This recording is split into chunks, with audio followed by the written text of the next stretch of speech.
Again for an end of the year show. We'll be back right after the little video teaser. Yep. Worried about taxes? Who isn't, right?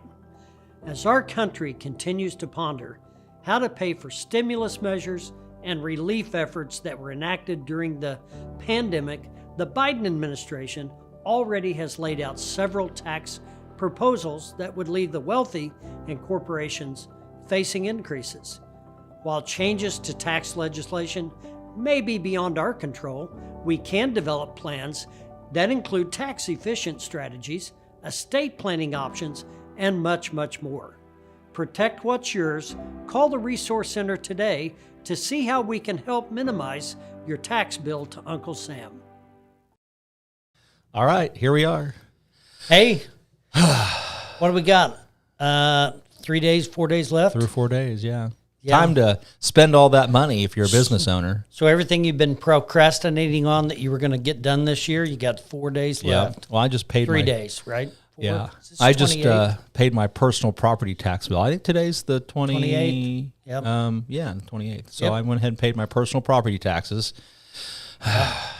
Yeah, people that procrastinate to the end of the year, they always panic the last week. Because they got to get everything done. I don't panic. There's certain things I save, and I'm not going to give the government my money a day sooner than I have to. Yeah. Did you notice your property taxes went up a little bit? I did. Yeah. Yeah. Just wait till we get our tax bills in the coming years.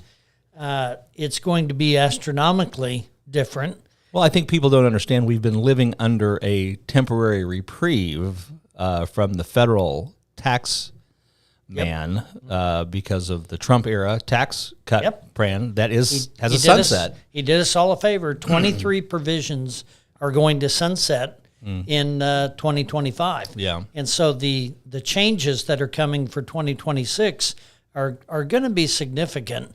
And I think we can talk till we're blue in the face, but I think we're just going to keep bringing it up because people need to understand that once these tax implications come into effect, there's no going back. And so just expect income to be taxed at a higher level moving forward. Now, we got 3 years to try to mitigate future tax liabilities with our investment portfolios, with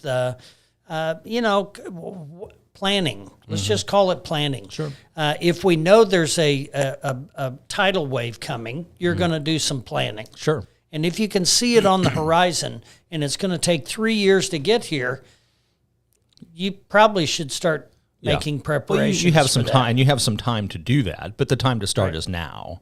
Right. And there's 2 ways, I think, to mitigate that potential problem coming. One is to vote. Absolutely. To vote for people that are going to continue to protect the citizens from an overreaching, greedy government trying to get in your pocket. So that's why you and I are now founding directors of Missourians for Fair Taxation. Yes, I think so. I think, when you look at the details of that, proposed tax change that we would love to see in Missouri, it's unbelievably simple and fair. And it's advantageous for every single person except for government autocrats. Politicians sometimes create a problem so that they can swoop in and be the savior to everybody and say, oh, I can fix that. Well, of course you never should have created the problem in the first place. You made the problem, yeah. So, we've seen it on movies. We've seen it on comedy shows. You can watch, do we still get to watch Congress Live? Yeah, C-SPAN. Yeah, that's the comedy show I was referring to. So we could do that, and you could really, there's a lot of content that you could use on like Saturday Night Live or something, out of those, what is that, C-SPAN? C-SPAN, yeah. Oh, yeah, it's a joke. So, but anyway, we got to vote. We've got to try to get people in there that are going to actually have constituents that they listen to, that they're going to actually try to work for the people. Right now, that's not happening.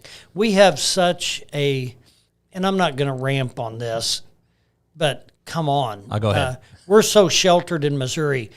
we have such a dysfunctional government right now.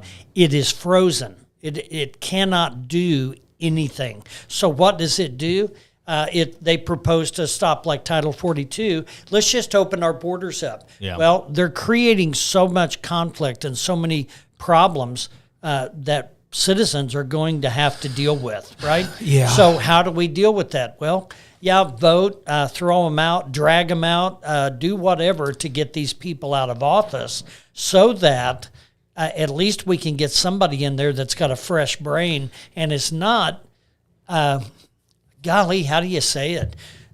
Corrupted by the astronomical amount of wealth and money that is flooded into our political system through lobbyists and everything else. Now you have a dysfunctional government because they're only going to play favors for people that they want to do that for, and it just doesn't work. It's not working. Yeah. Well, there's some functional understandings about the proper role of government that when we founded this country, the people, the bona fide geniuses that wrote our Constitution understood. And they built that into the fabric of our country. And the problem is we have, many of us, almost all of us, have forgotten what some of those fundamental principles of liberty are. That's right. Alexis de Tocqueville, when he wrote about America, made a very grandiose insight into that. He said, as soon as the people discover that they can vote themselves, gain private wealth from public funds, the country, that he predicted the doom of our country. And he was correct. That is exactly what we see. Ulysses S. Grant, I believe, was president at the time when there was a massive drought in Texas. And the farmers in Texas applied to the federal government and said, please help us. You know, we're in dire straits. We need money.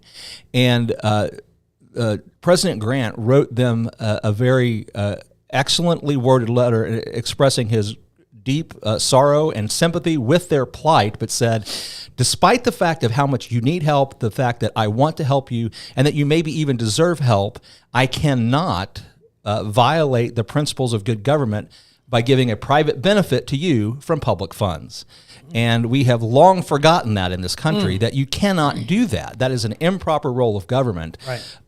Regardless of the rightness of the cause, the importance of the charity. You know, I had this debate, very short debate, because they quickly said, yeah, you're right, but about using surplus money that we have in Missouri right now. We have a $6 billion windfall that Missouri got. Refund it, absolutely. That's where it belongs. I mean, that's people so simple. People wanted to use it. It was suggested, well, we could use that to build housing for homeless veterans. And I said, I understand, that is a wonderful cause, and we should do that as a society and culture, but we cannot use taxpayer dollars to do that, because that is a private benefit being conveyed by public funds. That should be handled through private charity, not through government funding. So we have to get that idea, and those are good people that think, oh, we should do that. We should do that. But it's an improper use of tax dollars to do that.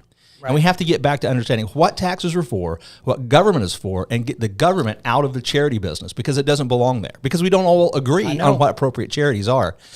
And we can do that with the fair tax. That's right. I think we can. It's no different than if you go down to Storytime Coffee and you pay $10 for a cup of coffee, and she goes, oh, you paid too much.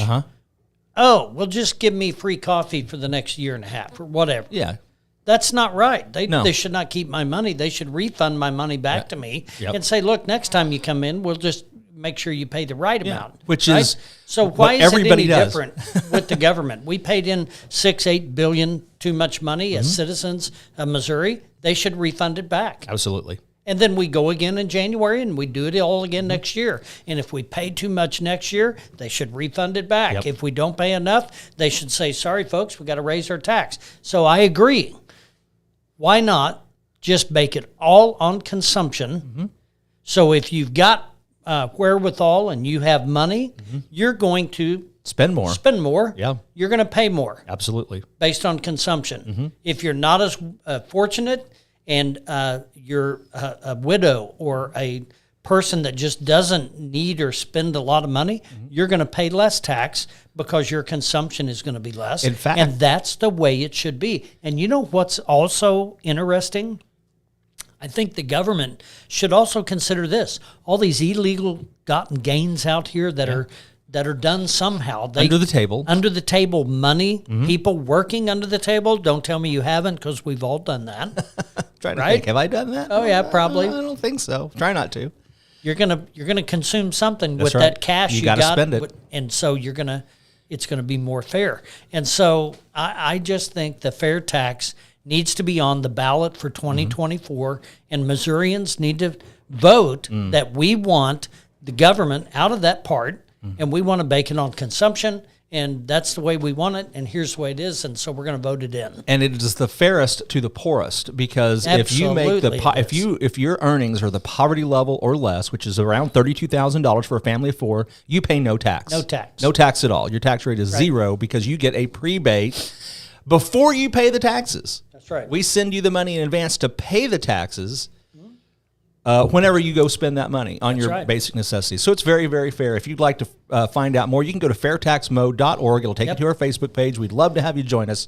Find out more about the fair tax. And we're starting out next year. We got workshops coming up in January. We do. I think we're getting close to being booked up, but you know what? Come join us. Come check us out. Come see if we're legit. Yeah. Meet call us the in Resource person. Center, 882-1800. Come see us. Get to know us. We would love to help you and your family. And this year was a great year. It was a good year. Next year is going to be even better. Yes, it is. And we're just going to keep moving forward and trying to help as many people as we can. Big things happening at K-ROG. It's that Billy Graham mentality. Oh. We're trying to help as many people fast as we can before it's too late. We're going to do that. K-ROG, yeah, it's exciting. It is. Keep watching. New studios, new channels, new venues, new outlets. We're blowing up all over the place. Thanks for joining us. We'll see you next year. Thanks for watching. Investment advisory services offered only by duly registered individuals through AE Wealth Management, LLC.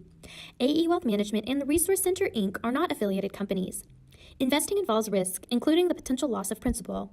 Any references to protection, safety, or lifetime income generally refer to fixed insurance products, never securities or investments. Insurance guarantees are backed by the financial strength and claims-paying abilities of the issuing carrier. This podcast is intended for informational purposes only.